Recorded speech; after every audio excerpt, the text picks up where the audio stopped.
Dans cet épisode, on va économiser 40% sur nos factures d'eau. Et oui, et c'est grâce à une cuve d'eau de pluie.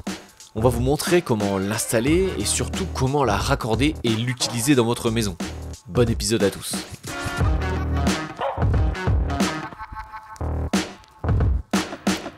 Hello internet, j'espère que vous allez bien. Aujourd'hui on pose une cuve d'eau de pluie. Et alors pourquoi on fait ça? Alors déjà pour recycler l'eau de pluie, parce qu'il y en a marre de faire nos besoins dans l'eau potable. Il y a des gens qui meurent de faim et qui meurent de soif, donc il faut garder cette eau qui est si précieuse. Et puis deux, ça va permettre d'utiliser cette eau pour arroser, pour l'exploiter différemment. Et on va même mettre un circuit qui va pouvoir réintégrer la maison pour la machine à laver, pour les toilettes.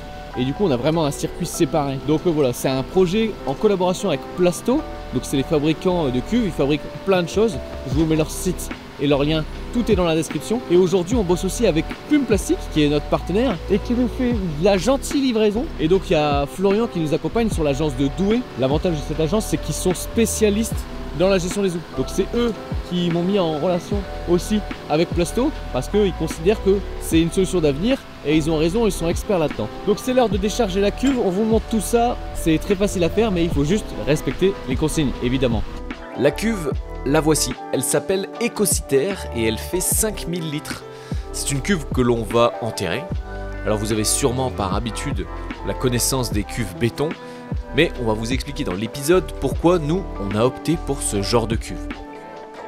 Audi, c'est le représentant de chez Plasto sur la région Nord, qui s'occupe aussi des plumes et qui s'occupe des constructeurs de maisons individuelles. Donc si vous êtes constructeur, contactez-le, tous les liens sont dans la description et ses coordonnées sont dans la description.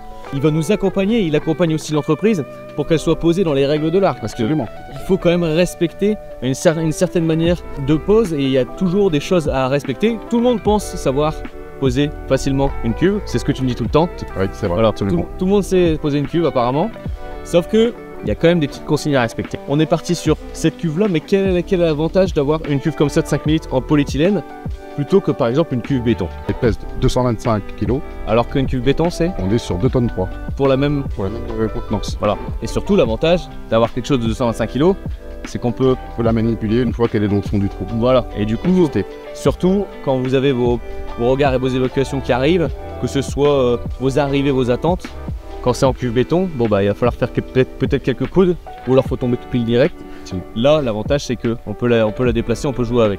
Alors il y a souvent une question qui nous est posée et je pense que là-dessus ça va être quand même un point fort, c'est de se dire ouais mais c'est vrai, c'est un argument de base. Oui mais quand on met une cuve en polyéthylène, le problème c'est que elle a toujours tendance à remonter. Ça c'est vrai que c'est voilà. Alors que si on met une cuve béton, vu qu'elle est lourde, bah, elle reste dans le fond. Alors c'est le même principe, hein. Bah voilà. Archimède, c'est exactement. soit la cuve. Voilà. La cuve va remonter s'il y a de l'eau. Voilà. C'est pour ça que dans le process de mise en œuvre, on va recommander un certain nombre de procédures, à savoir une ceinture béton ou des sondes pour cet gros volume. Ok. Donc en fait, dans des châssis d'ancrage pour certaines. Ah oui, carrément. Donc en fait, l'idée c'est de venir armer avec du béton la cuve pour qu'elle soit bien positionnée, pour éviter qu'elle remonte. Mais que vous ayez une cuve béton ou une cuve en polyéthylène, bah en toi, si vous préparez mal, ça remonte. Tout à fait. Voilà. Audi, est-ce que tu as d'autres choses à rajouter? Pas pour l'instant. Pas pour l'instant, mais on en parlera après. Durant la mise en œuvre. D'abord, on fait le trou. On commence par le trou. On va commencer par le trou. Allez. C'est encore nos amis de chez Amalgam Concept qui nous accompagnent sur la réalisation et la pose de la cuve. Et pour commencer, on creuse. Évidemment, si vous optez pour une cuve, une étude de sol au préalable, c'est quand même important afin de savoir si vous pouvez ou non poser une cuve enterrée.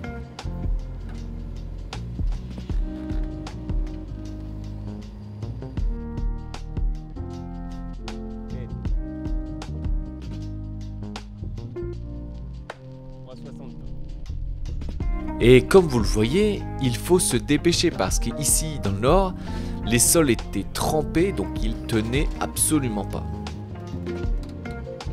On va creuser plus que prévu, du moins plus que la hauteur de la cuve, parce que notre PVC, qui regroupe l'ensemble des regards de la maison, il tombe déjà lui à 60 cm de profondeur. Une fois que votre trou est parfaitement fait, il vous reste plus qu'à mettre du fond. Ici on a mis un caillou pour stabiliser les sols et poser la cuve par-dessus. Voilà, on pose la cuve, elle est légère comme l'a dit Audi en début de vidéo, 225 kg, c'est rien du tout par rapport à une cuve béton, surtout en maniabilité, surtout en transport, c'est quand même bien plus agréable. Ce qu'il faut savoir aussi, c'est qu'une cuve béton n'intègre pas de système de filtration. Et donc tous les 2 ans, vous devez refaire un cuvelage à l'intérieur. Et rares sont les personnes qui le disent. Ici, le seul entretien, c'est un gros coup de nettoyage dans le fond de la cuve. Vous attendez évidemment qu'elle soit vide, vous la nettoyez, voilà, tout simplement. Bon, du coup là, ce qu'on a fait, c'est qu'on a posé la cuve. Une fois que la cuve elle est posée, on avait mis un petit peu de matériau dans le fond, on est remonté un petit peu avec du matériau. Et ici, juste sur le bourrelet, l'arête complète, on va revenir parfaitement à niveau. Et ici, on va couler un cordon en béton qui va faire l'intégralité de la cuve. Et il sera armé. Plasto prévoit aussi déjà le ferraille qui va faire la ceinture complète. Si vous voulez en rajouter, vous pouvez. Mais voilà, l'idée c'est d'avoir déjà au moins une ceinture complète qui va venir reposer sur les petites ailettes qui sont juste ici et qui va permettre de faire un boudin tout le tour. Et ça va armer et ça évite à la cuve à ce qu'elle remonte. Et pour ça, Amalgam a été chercher du béton sec directement en centrale qu'on va disposer sur le tour de la cuve. L'armer, comme vous le voyez ici, avec une barre en acier octogonale fournie par Plasto. L'avantage de faire du béton et de lester la barre en acier, c'est qu'on peut poser rapidement la cuve, contrairement à la dalle, où l'on doit attendre évidemment que ça sèche.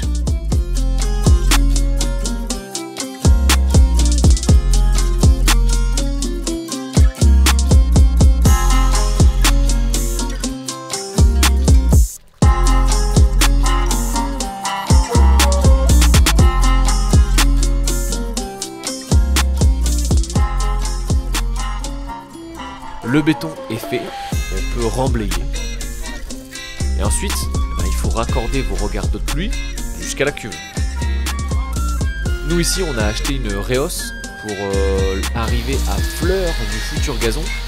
Bon, certes, c'est pas très esthétique, mais ils font aussi des Reos où vous pouvez intégrer votre gazon à l'intérieur. Et du coup, je pense qu'on va en commander un prochain.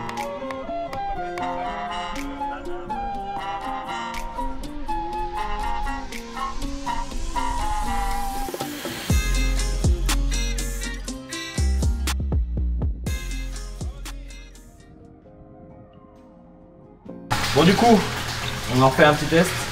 L'eau elle arrive ici, les eaux de pluie, et là elles sont passées dans un filtre sans micron avant de retomber évidemment dans la cuve. Et là ce que vous voyez juste ici, je sais pas si on arrive, voilà. Là ce qu'on arrive juste ici, c'est le trop plein. Si jamais il y a trop d'eau, l'eau ça repartira directement au fossé qui est là-bas. Il n'y a plus qu'à.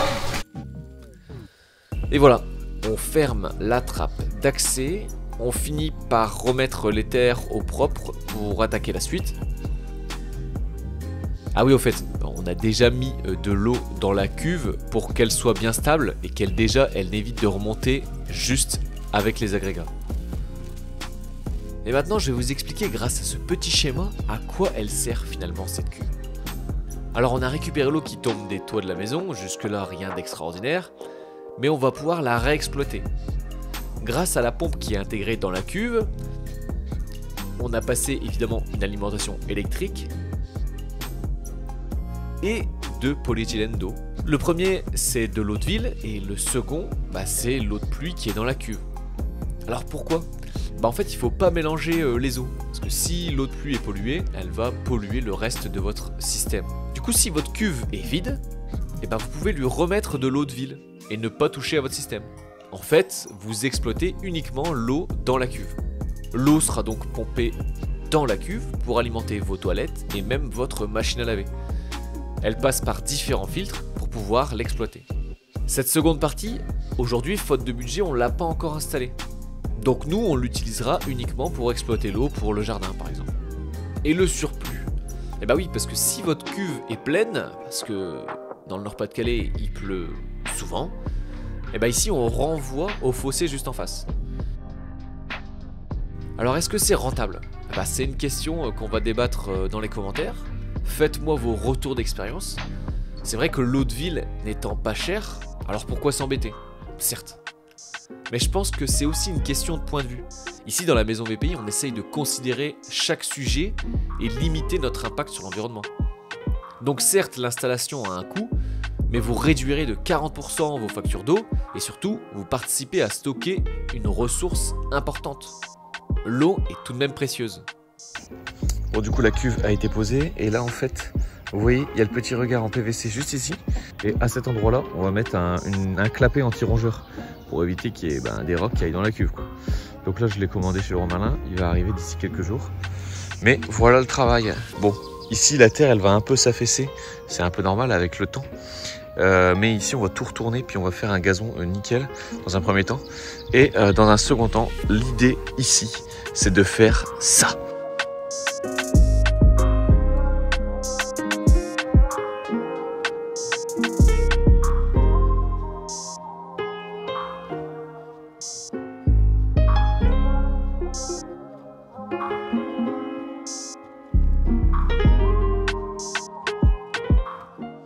Comme vous les avez vus sur les images de Studio Atmos, et en fait ici on va faire une extension, une espèce de cube finalement, avec une partie atelier et une partie qui fera à peu près 40 mètres carrés, qui sera dédiée à travailler, à faire de la production audiovisuelle, etc. Et on aura vraiment un espace ici convenable. Ici on va voir si on peut mettre un petit massif à cet endroit-là, et on aura des accès pour pouvoir directement aller de l'autre côté. Ici c'est pareil, on va faire un espèce de gros banc, comme ça permet aussi d'avoir un lieu de travail ici devant la maison, qui exploiter ces espaces, c'est toujours bien. Donc voilà, il y a encore beaucoup de choses à faire, mais en tout cas on est très content d'avoir posé cette cuve. Bon, ici on s'est trompé dans la hauteur du regard. En fait il existe en différentes tailles, 40 et 60. J'ai pris 60 parce que je pensais qu'on allait être trop bas de 40, mais finalement non, donc j'ai juste à changer cette réhausse. Donc si vous avez des questions concernant la cuve, l'espace commentaire est fait pour ça.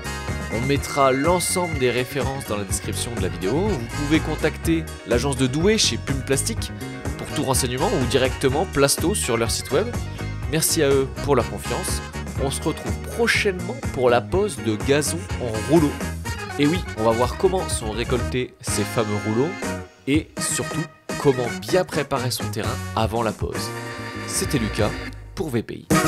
Ciao!